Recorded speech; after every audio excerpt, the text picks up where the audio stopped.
You consent to being live streamed. All right, do it. TJ, you already cracked the drink before we got on. I felt like that was an after the live button activity.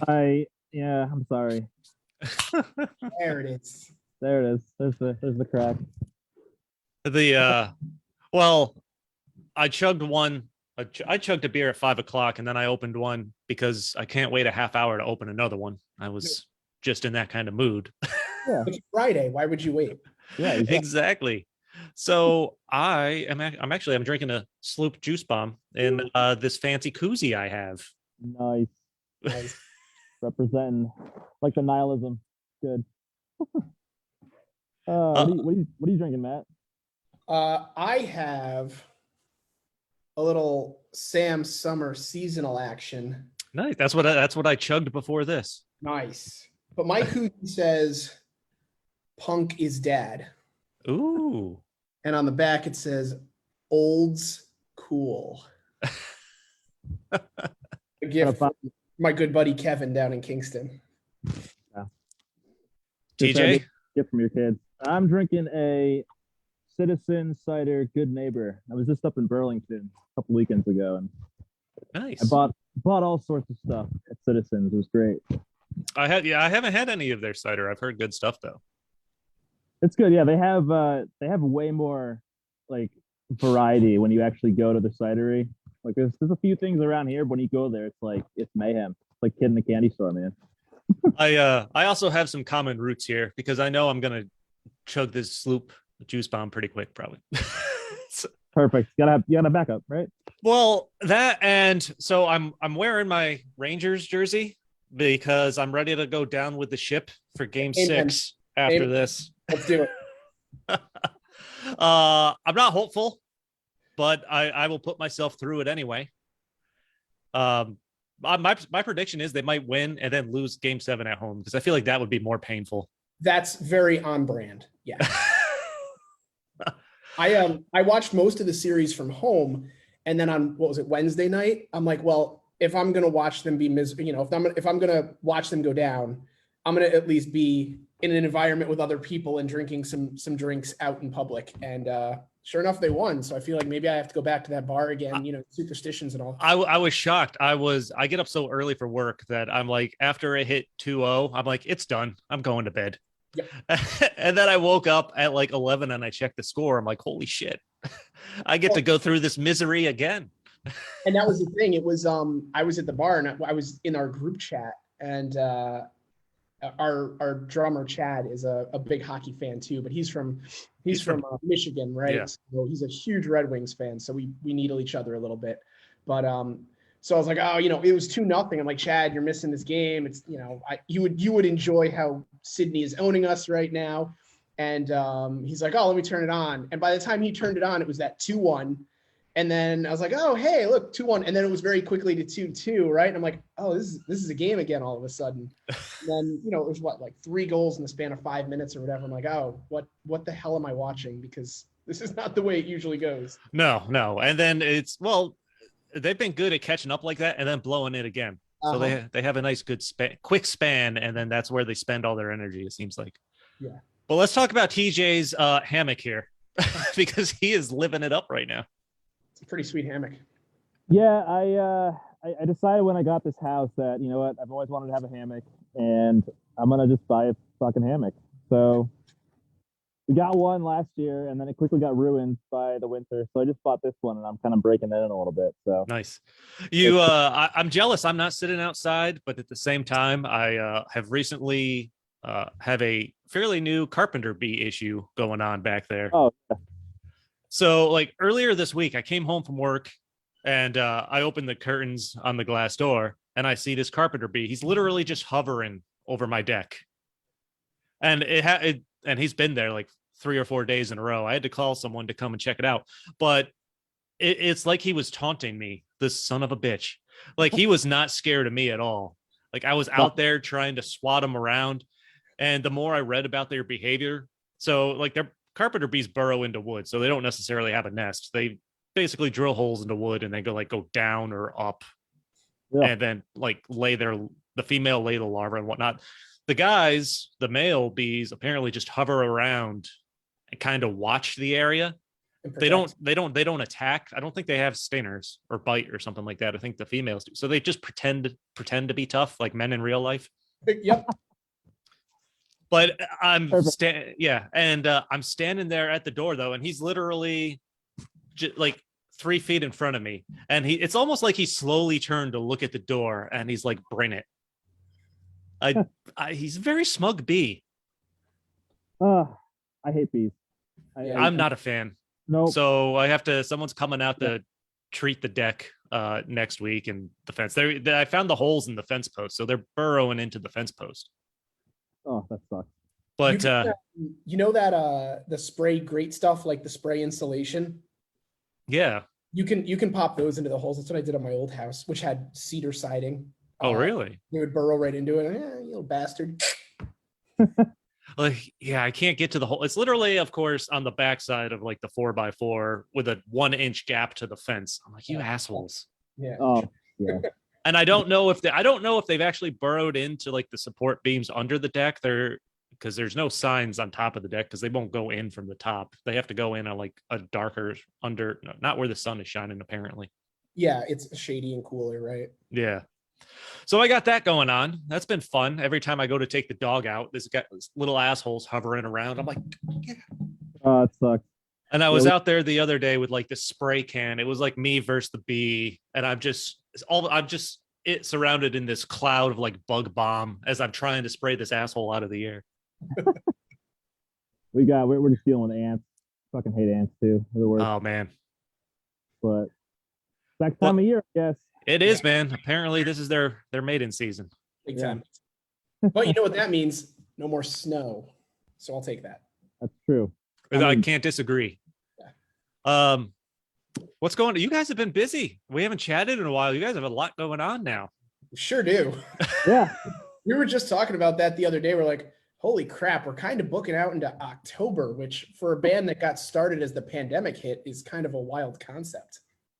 I've been listening to the new song. The new song sounds awesome. You guys did a great job on it. Thank you. Yeah, that one's a fun one. So I will do the obligatory just interview question. How'd this song come to be? Yeah, we actually we start playing this at the end of 2020, Matt?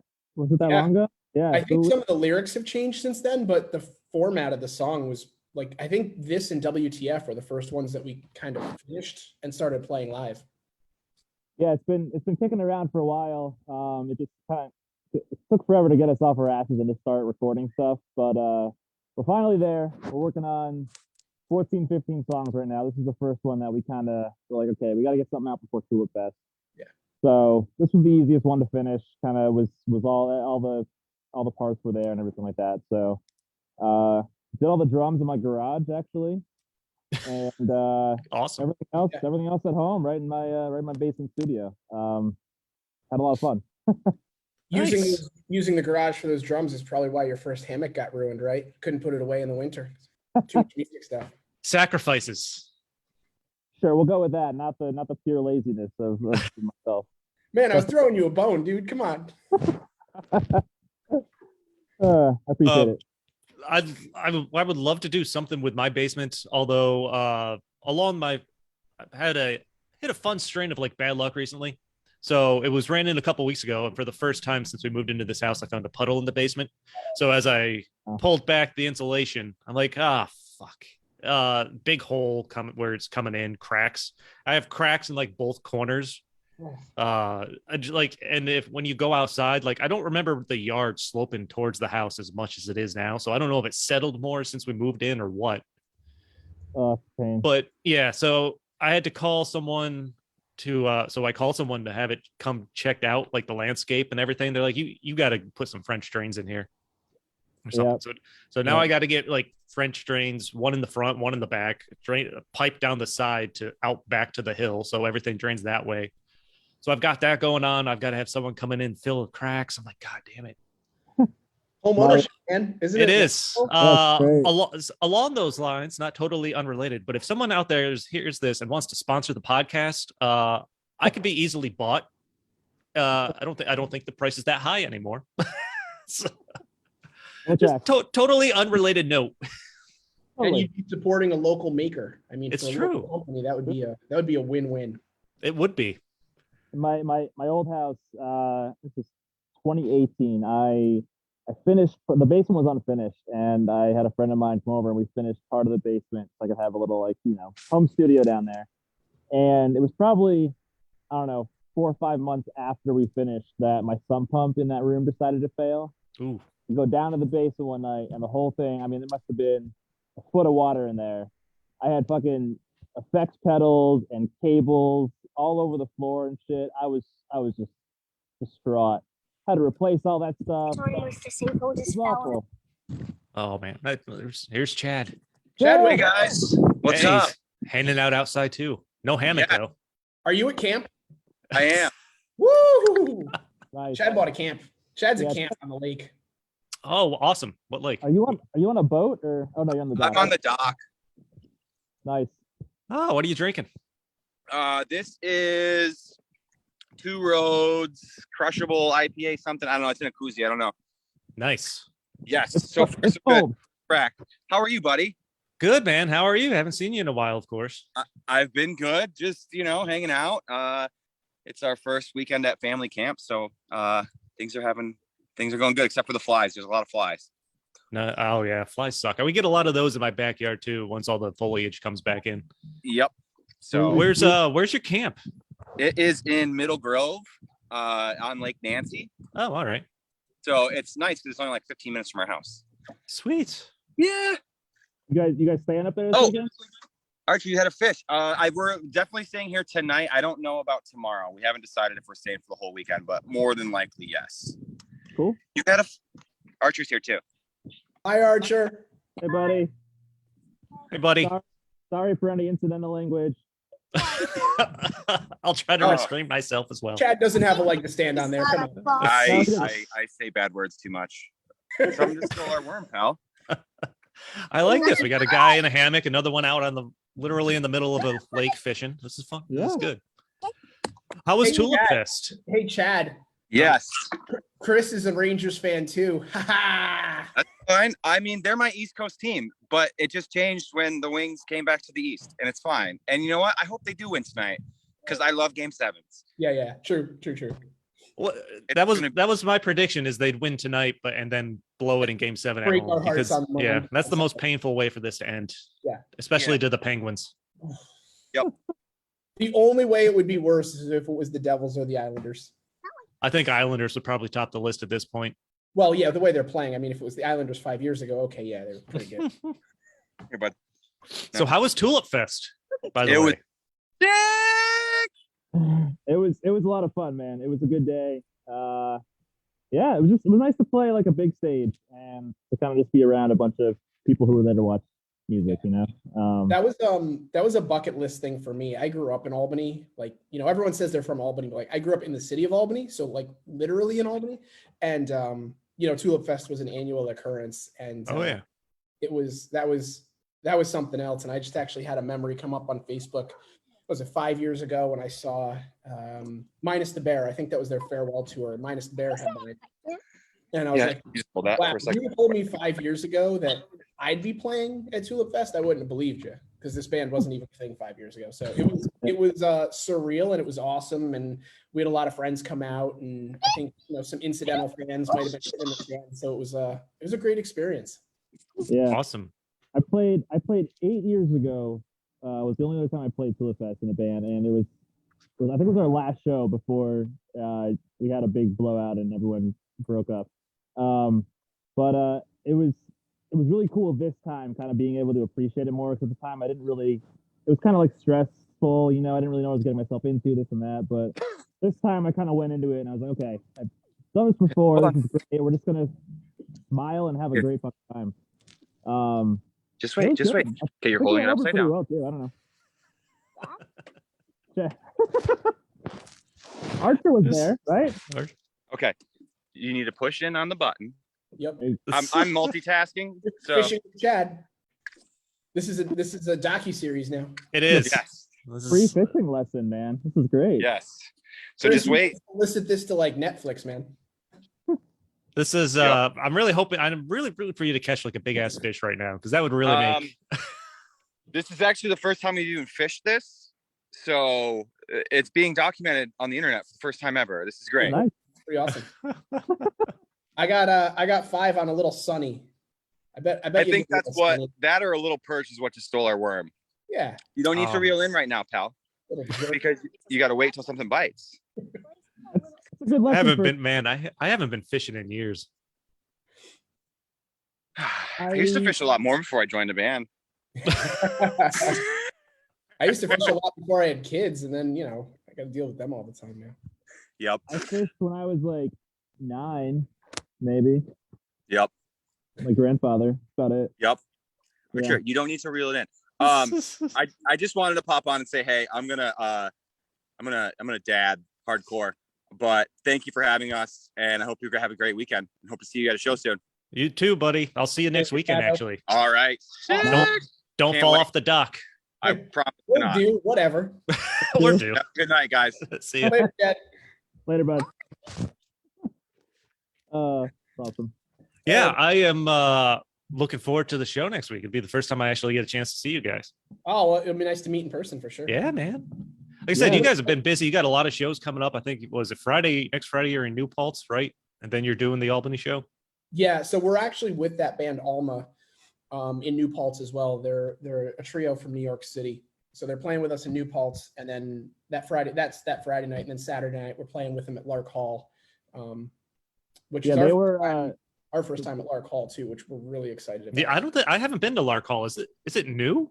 It just sounds. They just opened coming out of the pandemic. Oh, okay. Yep. I discovered Alma last October, I think it was. I actually interviewed them for this magazine that I write for, and I fell in love with them, and they became very friendly very quickly. Like after I interviewed them, I was just talking to them very casually, and we just kind of started talking about doing some shows together. Stylistically, we're very different, but I kind of like that. It's gonna be kind of an eclectic show. But yeah, man, we were just talking about Tulip Fest, right? I was obviously very excited for Tulip Fest, but I think I'm even more excited for this show. Just because we're kind of curating it a little bit. There's between Alma and Sydney Worley, there's just like it's a stacked bill. I don't even know why we're playing it at this point, but it's gonna be a lot of fun. It's I think our only time in Albany until September, right, Matt? Oh wow. Yeah, we've got a lot going on, but none of it is going to be in Albany proper for a while. So it's kind of your last chance to, if you like our music, it's kind of the last chance to come out and see us for a minute. You heard that, people. True. Tickets are on sale and they're very affordable. So yeah, gotta open my Common Roots now. Like I said, I went through that juice bomb. Common Roots is so good. I'm glad those guys are back up and running after their setback a couple of years ago. Yeah, man, and their new brewery is just absolutely stunning. It's beautiful up there. I have not been. I drink their beer, but I have not been up there yet. If you get a chance, do you still live in Albany? I am in the suburbs south of Albany. Oh, I mean, it's a little bit of a drive, but if you get up there, man, it's go on when the weather's nice, nice, huge outdoor area with some fire pits and stuff like that. It's beautiful. Yeah, you sold. So the concern, of course, will be getting home, but yeah, you got Uber. There's where are they? Saratoga. It's North Glens Falls, so it's a bit of a hike. Oh, so we'll be playing Gem Fest July 9th. So I saw you guys just posted that. So what exactly is Gem Fest? That's a fest. They started 2018, I think, or 2017. This is the 4th or 5th year. This guy Brian, who's friends with Joe Mansman and the Midnight Revival Band. Okay. That's how we kind of met this guy. But he started this festival, and I think every year it's grown, as festivals do, right? They become bigger and bigger until they become too big, right? But it's great. I've never actually been, but the lineups, like I said, every year they've gotten better and better. And we've never been up to Glens Falls before, so we're excited. And it'll be a good time. Yeah. Alma, like when I didn't even know who they were when I bought the ticket to the show, so I looked them up on Spotify. Are they from New York City, you said? They are, yeah, Brooklyn. Yeah. Yep. They're Okay. professional musicians, by the way. I mean, their Yes. day jobs are also music. They are 3-part harmonies, singing and playing various instruments at the same time. Two of them are they're composers. One of them owns or something like a video game like scoring company. Really? It's insane. Yeah. My buddy Anthony does a podcast on video games and technology. I bet he'd love to chat with her and talk about that. Awesome. I can definitely hook that up. Actually, you'll see him next weekend. So We'll introduce you. we'll Awesome. introduce. Yeah. Yeah, like I'm like, well, I should check this group out since I Winnie. got distracted. Doggo. Dog. Hello. Winnie's one of the band dogs. We got a lot of band dogs, but she's one We of them. do. Yeah. And so what's the doggo's name? Winnie. Winnie. All right. Yeah, Winnie, yeah. I locked my beagle Zoe out of the room before we started. Sometimes you have to. Yeah. She's a beagle Australian Shepherd mix. So she has the head of a beagle and she's like beagle size, but her body is Australian Shepherd and super puffy with a Nice. curled tail. It's adorable. That's cute. Yeah, for sure. I forgot what we were talking about. Alma. Oh, Alba. Yeah, yeah. I get distracted easily. That's Yeah, okay. no, almost Yeah, great. but Almost great for sure. And then, I listened to him on Spotify. I'm like, this is out there. This is unique. I'm digging it. It was definitely something different. That's the one thing I kept harping on when I interviewed them was like they have these gorgeous 3-part harmonies, but then they have these crazy like genre shifts. Like their songs go from like pop to all of a sudden you're in like a jazz club from the 30s or something. I mean, it's the arrangements are incredible. So I'm really excited. They do a couple different variations of their set, I guess, where they have like a full band and stuff, but this time they're going to be doing like a whole thing like with like digital stems and stuff, which is cool. I guess their bandmates besides them, they're playing like wedding bands and stuff. So you know they're making money this time of year. I'm sure. You know. Well, I mean, with COVID, everything got postponed at least a year or two, so their schedule is probably stacked if they're doing that. It sounded like they're going to see their bandmates September, October. It'll be the next time. So yeah. Wow. I'm But pumped up to see. good. I'm pumped up to see Sydney Worthley too. Really, really love her EP. I actually haven't listened to her initial album. I've been you meaning to haven't seen her check that live? out. You haven't No. seen it live? I haven't seen her live either. Her band is awesome. They are great. I saw them at Rare Form in Troy. They played with Bent. I think it was like in December, and Oh yeah. they Right. blew the roof off that place. It I was don't get out much, fellas. I don't. I don't either. I don't either. The same. That was one of the few shows because we played 2 or 3 shows in December. That was one of the few that weren't ours that I actually went to and I made a point to go to because I was really excited about it. So the fact that we get to share a stage with her is pretty exciting. That's if you come to this show, you're getting your money's worth. There's no two ways about it. Yeah. I know. Actually, I think I just heard on the radio. I know she's playing Albany Distillin soon. I think again too. This is the thing. Like I basically live in Schenectady, so Albany's a little bit of a drive now. So I don't get out to Albany as much. Schenectady always has some great stuff going on, though. At least. Yeah, Schenectady's coming around for music too. There's a couple spots over your way. Oh yeah. Frog Alley's doing a bunch of stuff now. I'm going to see Everclear there. Everclear is going to be playing at Frog Alley We were Yeah. in talking July, about I think. that. Yep. July 30th or something, right? Yeah, That's right. I've been an Everclear fan since Santa Monica and those days, so I'm pumped up to see them. Maybe 1996. Is that when that album came out? I couldn't remember. 95, it was 95 or 96. Santa Monica. That was a good one. That album was underrated. Oh man, and Sparkle and Fade or something, right? Sparkle and Fade. That's what it is. Yeah. I couldn't think of the name. The song "You Make Me Feel Like a Whore." That was a good one.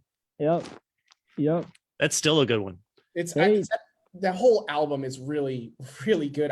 We were talking about Everclear a couple of weeks ago, and I actually went back and so much for the Afterglow, and That's probably still my favorite album by them in general, but I've really enjoyed the ones that came out after that. It was almost like a double album, but like 6 months apart. Songs from an American Movie Volumes 1 and 2. Yeah. I saw them on that tour. I saw them. It was them, They were the direct support for Matchbox 20 and Lifehouse opened, and this was like 2001. I saw that show. I saw it I was living in South Carolina at the time though, so I think I saw them in Charlotte. I think I drove to Charlotte to see. I saw it at MSG. Oh man. Yep. Well, awesome. Not maybe like 10 years ago now, Everclear played Larkfest. Yes, I missed that. That was really cool. Did they play O-Fest down in Oneonta? They did play when we were in Oneonta. They had this thing called O-Fest. Oh yeah, that seems like an unfortunate name. Yep. Very, very poorly chosen. And we know some of the people that started it, and I don't know why they went with that, but a story from another time. But yeah, it was them. Was it them and Eve 6 in the same year, TJ? Oh man. No, Eve 6. That was the one I went to. Eve 6 and the Ataris. And that was that would have been too. That would have been good. Eve 6 has played a couple of college Albany shows, I think.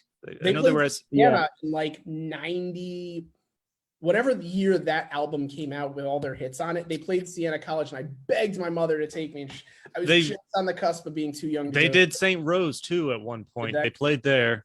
My buddy and I were huge fans. We did a road trip, and where we were going across the states. I think we were going, and we stopped in Syracuse because Eve 6 was playing in Syracuse. We got there early, and we were hanging outside the club, just killing time. And we got to meet the guitar player, John Siebels, at the time. What's funny is they don't have their original drummer anymore, but I have an autographed hat somewhere with all three of their signatures from meeting them at different times at like different shows. Yeah, it was crazy. We saw, Siebels was there, but it was right next to a strip club. So we were just kind of hanging out, just walking around a strip club until the show starts. Those guys are insane now. They are. Well, have you hilarious? Follow Max on Twitter there. He's hilarious.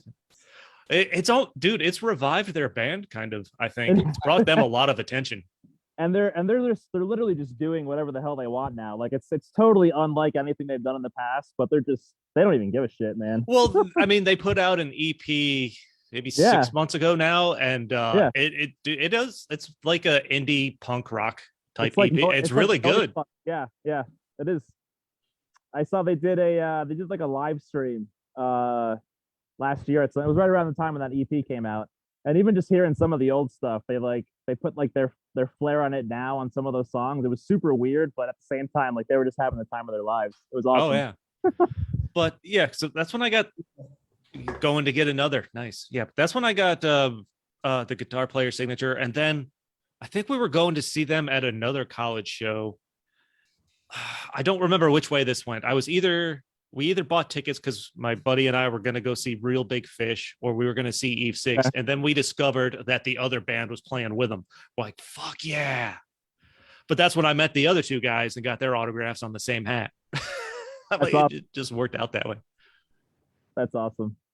Yeah, Max is a funny dude now. Holy shit. Yeah, he's crazy. If he doesn't have a job in PR or marketing, he should. Well, he does an advice column now for some magazine, I think, too. Really? Yeah. Does he really? Yeah. It's like they advertise it as like get advice from the Heart and the Blender guy. Yeah. What do you think of the Heart and the Blender song? That's pretty much it. Oh my God. But classic. Yeah, he's just, I love when he posts crazy stories about just other 90s rock bands they toured with and just the insane shit, particularly Third Eye Blind, because those stories get weird. He keeps talking about how Stephen Jenkins banged his girlfriend. Yep.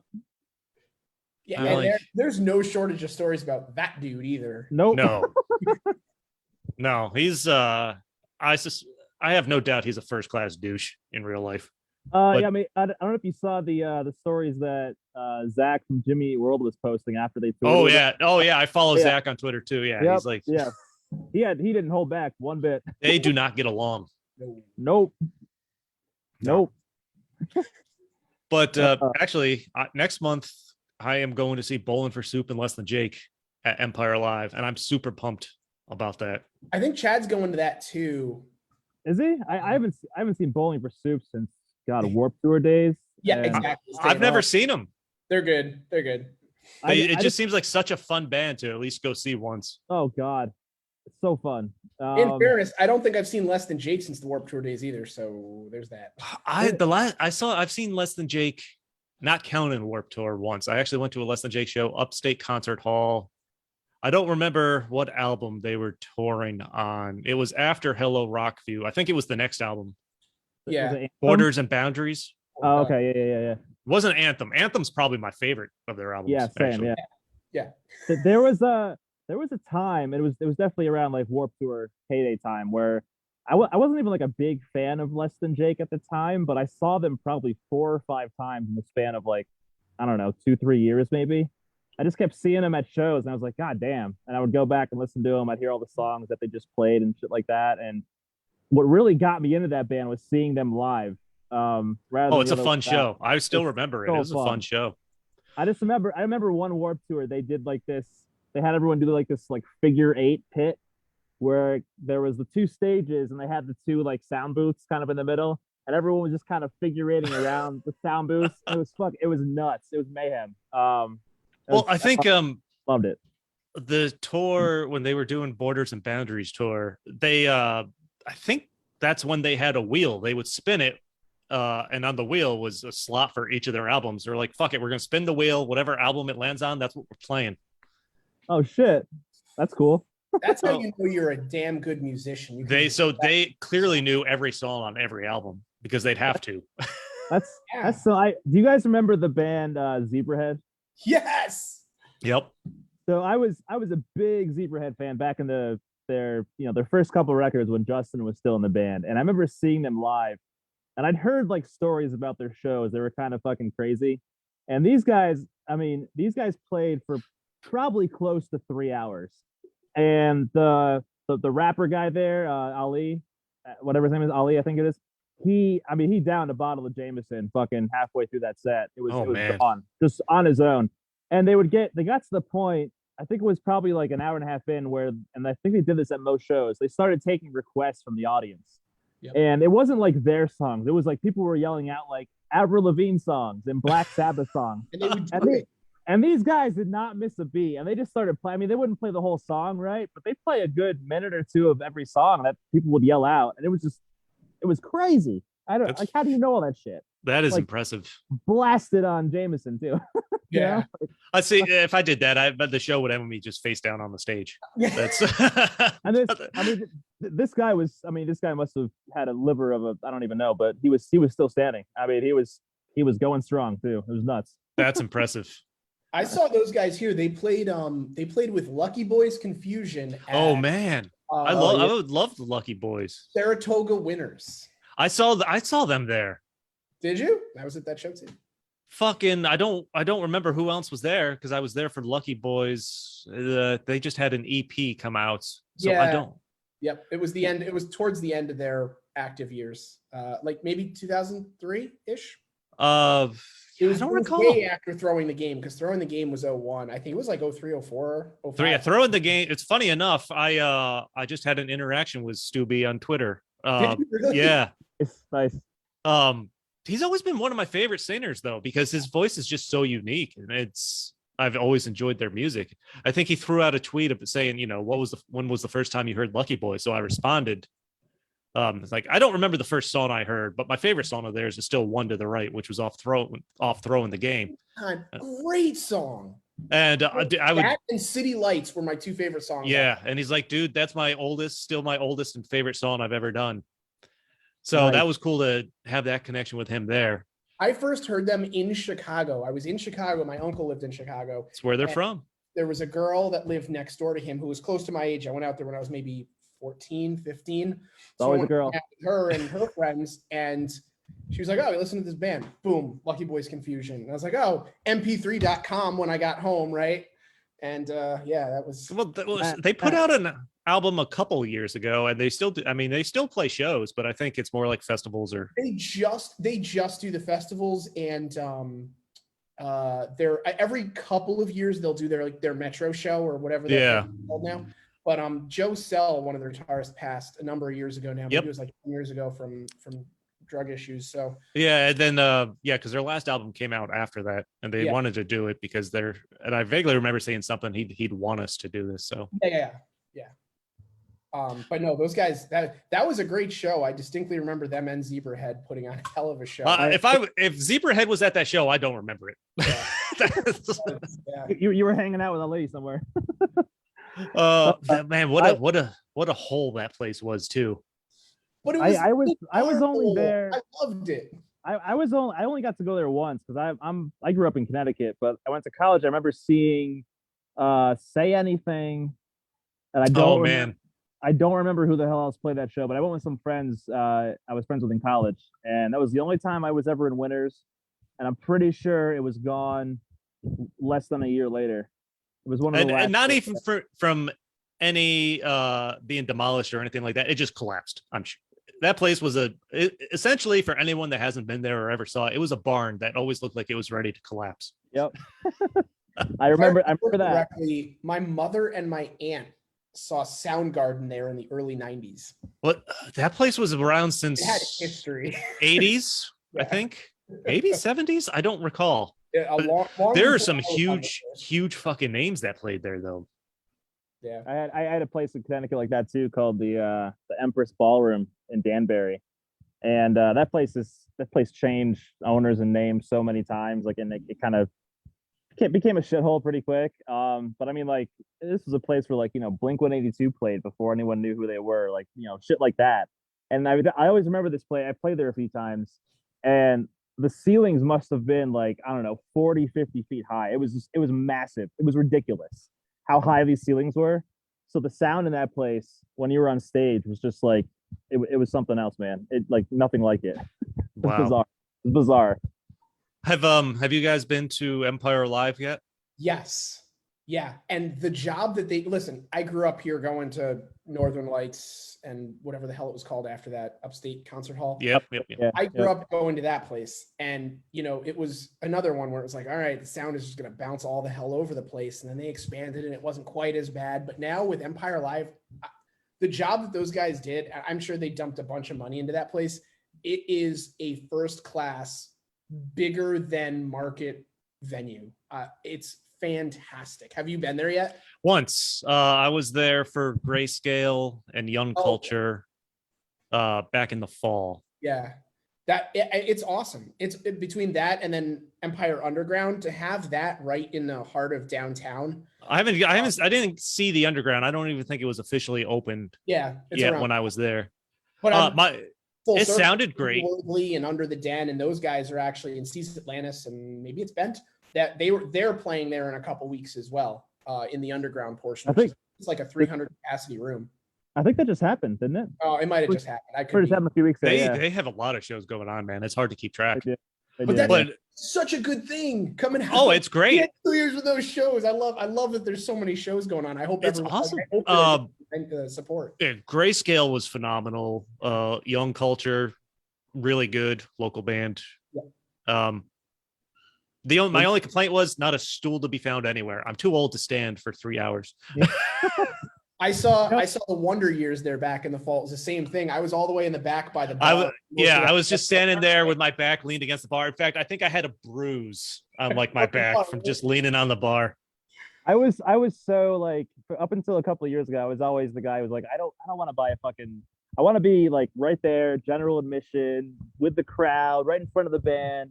And then a few years ago, I don't know who I saw, but I saw a show like in a theater kind of place where I was sitting down and I was like, this is fucking glorious. It is. It is, man. Like, I don't want to go to shows where I can't sit down anymore. I know. It's so bad. I'm trying to find that balance. I love music. I love going to shows, but I also don't want to stand for 3 hours. I actually took my daughter down to Brooklyn a couple of months ago to see this act that it's her favorite act, and it was a standing room only venue in Brooklyn. Matt, what was it called? Brooklyn Steel, is that right? Brooklyn Steel. Brooklyn Steel, yeah. My place is awesome. It was like a gutted out warehouse sort of thing, but yeah, I'm like standing there the whole time. I'm like holding my sweatshirt, whatever, you know, and I'm just like, God damn it, I just want to sit down somewhere right now. I'm looking around at all these people who are probably like fucking 10 years younger than me at least. Oh yeah. Jesus Christ, I'm so old. Well, it was funny when I went to that Grayscale show. I got to Albany early so I could find a parking spot that wasn't in the garage. Yeah. And so I'm hanging out at the Hollow, sitting at the bar, having a few beers, and there's literally all these just little pop punk kids all around. I'm like, I am the old guy here almost. I was thinking about this the other day though too, and it's like you start to kind of feel old, and then you start to look at all these bands that you grew up with, and they're still going at it. And like I'm thinking about, you know, in a couple of weeks, you know, Matt and I were going to see Newfound Glory, dude. Oh, are you going to that show? 20 Yep. years, yeah. And I'm just, you know, I got to see if that's sold out. I want to get a ticket. It's not yet. and I have two thoughts too about it. It's like, first of all, it's like we're gonna be there with, I'm assuming, you know, it's gonna be people our age. It's gonna be like it's gonna kind of be kind of cool to feel that camaraderie. But Well, I'm gonna get a ticket after this, so I'll be there. the second thing is I saw them on their 10-year anniversary of this tour, which does not seem like that long ago. When I saw that, what's crazy is I immediately thought of when My Friends Over You first came out. I think it was the Napster days, because I remember downloading it and burning it to a CD. And I was living in South Carolina, fucking driving to Myrtle Beach. I think that was out with another single or two. I was driving with my buddy Sean in my 90 something Ford Ranger, just on my way to Myrtle Beach, blasting that shit. I'm like, oh my God, this takes me back so much. That album, I that's one of the most vivid like memory albums that I have. Just like it came out like right, I think it was like sophomore year of high school or something for me. That was, so I graduated in 2001, so that came out either I think in 2000 or 2001. 2000, well, it came out 2002 because it's 20 years. 2002. Okay, Yeah, that's all. yeah. Yeah, Old Could Stay was 99. yeah. Who wants? I don't want to do math. I'm too many beers deep to start doing math. Yeah, but yeah, that album just was like, it was just, I had like this core group of friends. It was like the summer, like we literally spent days just like listening to that CD in like an old fucking Sony boombox, right? And just being on like a, I don't know, a elementary school playground, just, you know, acting like assholes, right? But that album was just, I still listen to that to this day, and it just like takes me back. That is one that's held up for me. I'll throw it on every once in a while when I'm sitting there trying to just flipping through my old ass iPod at work. Yep. Like, I just want to put on something I'll enjoy and will But help maybe motivate me. By the way, R.I.P. to iPod. I mean, come iPod. on. Yeah. The fuck, man. I don't know what generation one I have, but I have to keep it plugged in or else it'll die. Yeah. Yeah. I found It's found not my portable anymore. I found my old iPod Classic a month or so ago, and I had to go out. I had to literally go out to Walmart, which I never go to Walmart. And I had to, like, because they're the only place that actually carried a 30-pin cable. Wow.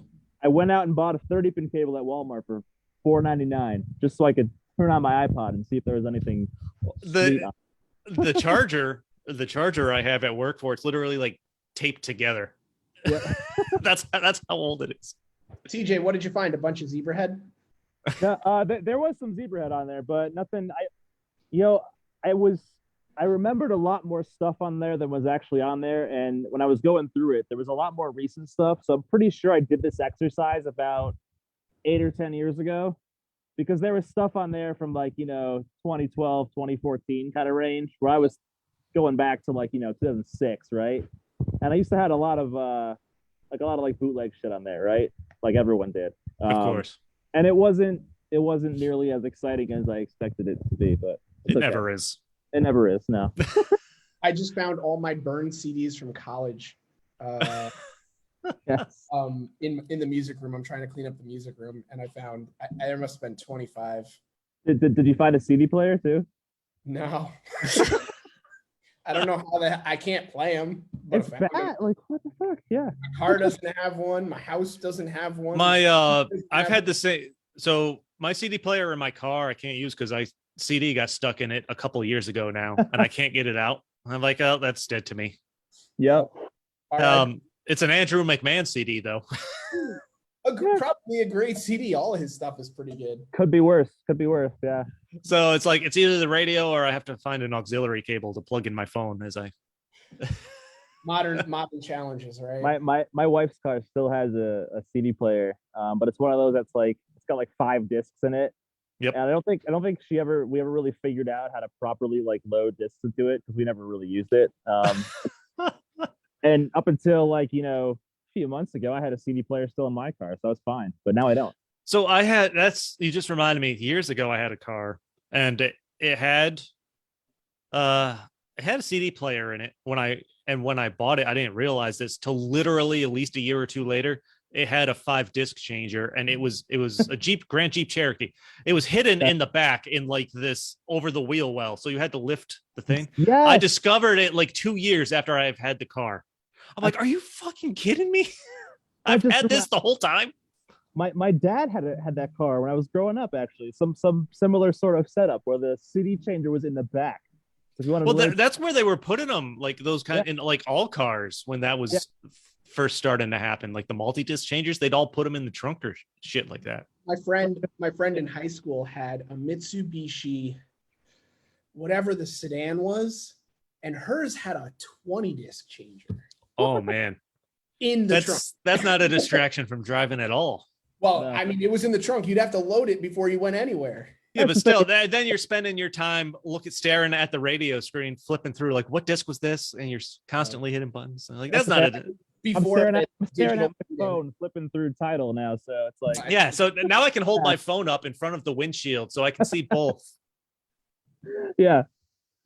Fucking awful. Oh man. But so last night I recorded a new episode. I don't know if you guys have heard of the band Arrows in Action. They're a slightly newer band. They're down in Nashville from Florida. Really great, like a indie pop rock, alt rock band. I just started listening to them a few weeks ago, maybe a month ago or so. I was following a couple bands. I don't know if you're familiar with Bearings or Between You and Me. Yeah. Bearings. Yeah. I've been listening to them a lot. They have newer albums. And they all went on tour together with Young Culture. So I see all their tweets because I follow them all on Twitter. This band hopped on last minute. So I'm like, oh, I'll check this band out at work when I was at work one day. And I just let the Spotify go. I'm like, these guys are super cool. Love the guy's voice. Nice. I chatted with a guitar player last night for an hour, but they're from Gainesville. I'm like, he mentioned Gainesville. I'm like, the only reason I know Gainesville is Less Than Jake. And he's like, fuck, I used to hang out with Roger. Like he worked with Roger from Less Than Jake all the time. I'm like, I'm going to see him next month. I have my in now There you go. That's awesome. Get on one of those Chris DeMakes episodes. That's what you got to do. There you go. Oh man, that would be super cool. I don't think that's going to happen, but yeah, that would be awesome. Got to dream big, man. What's speaking of local bands, right before I know you're about to hit on our compilation, but speaking of hold on, Matt. This is important. All right. No, go ahead. Hey, props to another local band that just flipping released an album. The State Champs album came out yesterday. Oh, yeah. Which I just gave a listen to today, thanks to a friend of mine who called it out. That was pretty good. So I've really enjoyed the single they put out. I've been listening to. I've had that in constant rotation. Everybody But Me, right? I was not a fan of that single, and I like the rest of the album more. I haven't listened to the album yet. Yeah, the album's good. I like the album. I'd give it a listen. Oh, I intend to. But yes, back to our compilation, which is a benefit compilation. Zoe's project. I just saw this the other day. So what exactly is going on with this? So we got an email from Neil Sabatino, who runs our label. He's down in Jersey. We got an email from him it was probably late last year, actually, at this point, that he was putting together a compilation to raise money for this like domestic abuse foundation called Janie's Fund. It's Steven Tyler's anti-domestic violence initiative. Foundation. Yeah.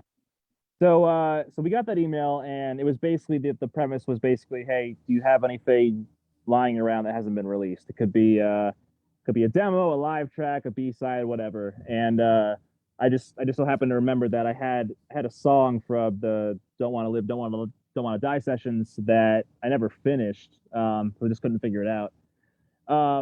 So I went back and revisited that and polished that off. But it's called Zoe's Project because there's a band on the label whose drummer is named Zoe. I can't remember her last name right now. I'm sorry if anyone's watching, but I guess this stemmed from a situation that she had going on at home, which we're not privy to by any means, but the read between the lines situation is that there was some domestic abuse, right?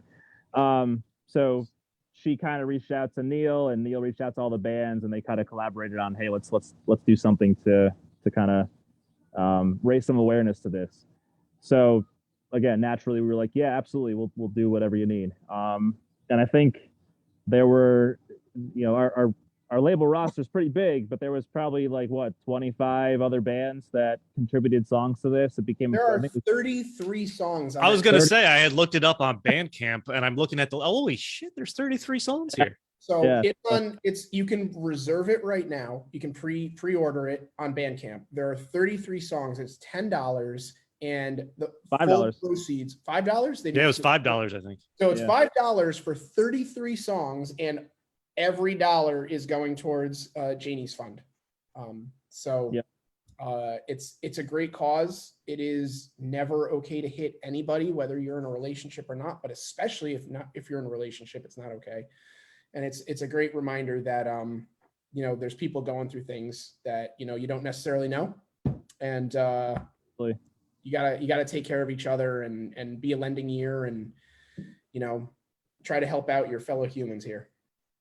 For sure. Absolutely. Yeah, so we're all about doing shit for really causes of any kind that makes sense. So it was a no-brainer. Like I said, we love doing shit like this, and we've heard most of the compilation. It's fantastic. I mean, obviously that's the lesser of the important things of this, but the music's great, so it's a bonus. I gotta say, I haven't had that's what we can offer. We can offer tunes.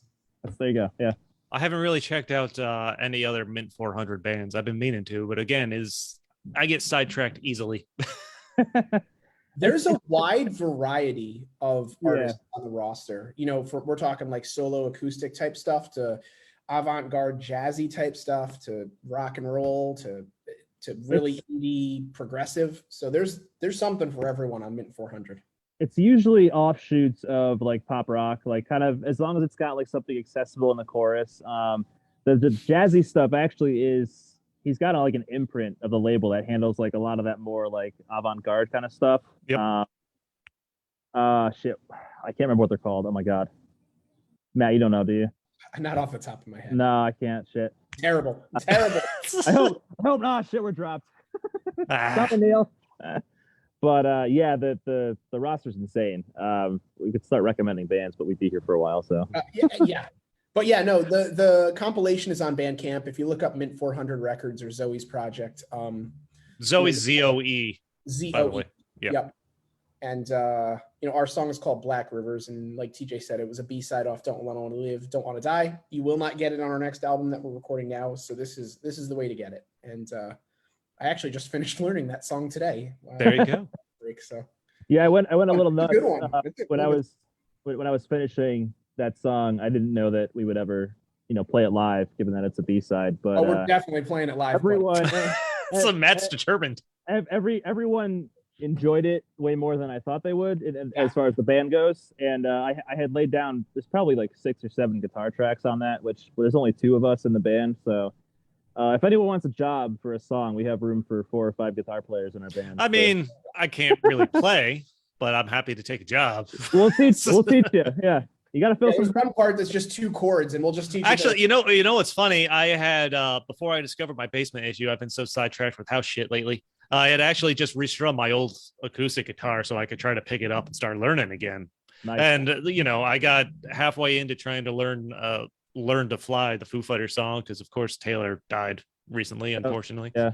So I was on a Foo Fighters kick, and then I found the basement thing, and I just haven't had time to sit down and pick it back up. And I've been doing house shit ever since. It sucks. It just spirals. Yeah. we know how it goes. TJ, did you wanna mention the genesis and the theme of Black Rivers at all? I know that one's kind of a heavy one too. I had read about it a little bit when I was reading about Zoe's project. Yeah, it actually so I was kind of becoming privy to the whole situation in Flint there a couple of years ago. So I wrote this in 2019, I guess it was. Yeah, 2019. So it's kind of about that, and kind of about just the government kind of failing their people, so to speak, in the broadest of terms. And then, come 2020, this album gets released and I find the band, and, Matt and I have been working together for a few years, and Jordan, who was our bass player at the time, he and I have been friends for years. But Chad, our drummer, I actually met him on Craigslist and learned after the fact that he actually grew up in Flint, Michigan. Yep. So it was kind of, I don't know, serendipitous, I guess, a little bit. That finishing up the song, the one thing about the song that didn't really change was the lyrics. So. And yeah. from our band chat, Chad saying, "How the hell did I not know this was about Flint, Michigan?" We're definitely playing this song. So I definitely told him. We've had that conversation. If he did, you know what? If you did, if he didn't know, you should have let that go on for a few years. I know. No, I definitely told him. Yeah. That's called the long con. You could have let that be a long con. That would have been hilarious. Yeah. He must have been fishing at the time. I don't know, but all those jerks in there out fishing when they should be doing other stuff. Right? Come on, play drums. That's the jealousy talk, and I wish I was at his camp fishing. That's true. If he said he was at like Sack and Dogger or something, said, "All right, I'll see you tomorrow," or just all right, now I got a place to stay. Yeah. Yep. Well, hey, how was the Eddies, by the way? The music awards there. So much fun. As we're approaching the end of happy hour, but I want to hear about this. Yeah, that was surreal. I don't know. Go on, Matt. Go ahead. No, I was just gonna say it is because we knew about them before the pandemic and everything. They were ramping up, and it's like, oh, that's really cool. They're recognizing local artists and the people who help local artists, right? Radio stations, publications, photographers, etc. But now it felt a little different coming out, after a couple of years of the stuff that we lived through as a society in 2020 through 2022. I mean, we're still going on. There's no two ways about it. But coming out of it and seeing everyone so re-energized and having so many of those people in the same spot was absolutely awe-inspiring. And I think it was palpable from the folks who were on the stage to everyone who's in the audience to talking, with people in the alleyway there. It was, I think we're all, it's just in the same room again. We're all vibing off each other. And I think it's a really exciting time to be, an artist or a musician or someone who enjoys the medium. No, I had, it was funny sitting there, you kind of get a little bit of imposter syndrome just seeing all these guys from the area, but I kind of looked back on it, and I'm kind of I've always been of the proponent that, look, like, music is not a competition, right? And I love cheering other people on, but the fact that we could have something like that as a music scene is incredible. I mean, there was 43 awards handed out. Holy shit. I didn't realize there was that many. And I mean, there were, look, we know a lot of bands in the area, right? There are a lot of names that we've played with that they weren't even mentioned, right? The scene is massive, and it's so diverse and so eclectic and so amazing that the fact that, music might not be a competition, but the fact that we can do something like this just speaks to how amazing and supportive and communal this scene is. And just to be able to sit there and kind of witness it, right, was incredible. I just love sitting there cheering on all these people that, hey, I know you. We've played with you, right? Like, we're friends, and it's cool, right? You're picking each other up at this point, and that's kind of what we've been all about since we were able to start playing live again. When the pandemic hit, right? Just pick each other up and just have a good time, right? That's what music should be about. So. Should be. And they had some performances, and I don't know if you've ever seen Brian Thomas, who now goes by, or his stage name is Buggy Jive, or if you've never seen Rich Ortiz, or you've never seen Super 400, who's been around since I was a freaking kid. Getting to see those guys perform. Yeah. But Buggy Jive was, it's funny. He's so good. My wife's, God, they're a big Italian family, so I don't even know how he's related, but he was married to, like, her aunt or something for as long as I knew him, and they got divorced a few years ago. But he actually he was always big into music, and he was always very supportive of anything that, like, me or my wife did. And he actually reached out. He's like, hey, I'm gonna be at the Eddies. He lives down in, I don't know, Kingston or some area down there, right? I'm like, oh, that's weird. He's like, yeah, I'm friends with Brian, who's Buggy Jive. We went to college together or something. I'm like, that's fucking bizarre. It's like the 6 degrees of separation sort of shit, right? So I ran into him there and just seeing Buggy Jive perform, it was amazing. It was awesome. Awesome. Yeah. So I think that's pretty much a wrap on Happy Hour, fellas. Sounds good. So I'm excited to see you guys next week. For people that don't have tickets, they need to get them. Highly encourage you. Like I Please said, do. we're going to be playing for a while. You get to see Sydney Worthley. Alma's coming up from the city. It's it's going to be a good time. It's gonna be a good show. Yeah, I think you can drink there, right? They have a bar. Yeah, It looked like it, at least from the picture. Yep. All right. If not, I'm getting to Albany early for one thing. I know that.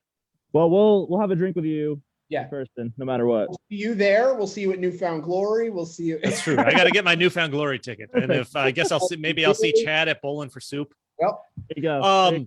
Quick side note, like Bowling for Soup, Jarrett was supposed to play an acoustic show with Rob, their guitar player, there back in February. It got canceled because Rob's wife went into labor early. I think it also happened to be the day of like that snowstorm or whatever it was. yes. My friend Dave was supposed to open for those guys, actually. Yeah. Oh, really? Yeah, I was all excited to go because I had posted about it on Instagram and I tagged Jared saying it was on my bucket list to have a beer with him and Rob, and he sent me a message saying, "Fuck it, let's do it." Yeah, I saw that. So I'm gonna try and message him back and be like, "Still up for that beer?" Still on the list. Let's do it. It's still on my list. Oh man. Yeah, that's awesome. So I'm hoping I can make that happen. But yeah, I'm excited for the show next week. For everybody go listen to E.R.I.E. E.R.I.E. Sorry Thank to make the it rough name, TJ. Yeah. That's my MO, man. I can't help it. All right, Chris, it was great to see you again, and yeah, looking forward to seeing you on Saturday. Yes. I'm gonna stop the live stream now.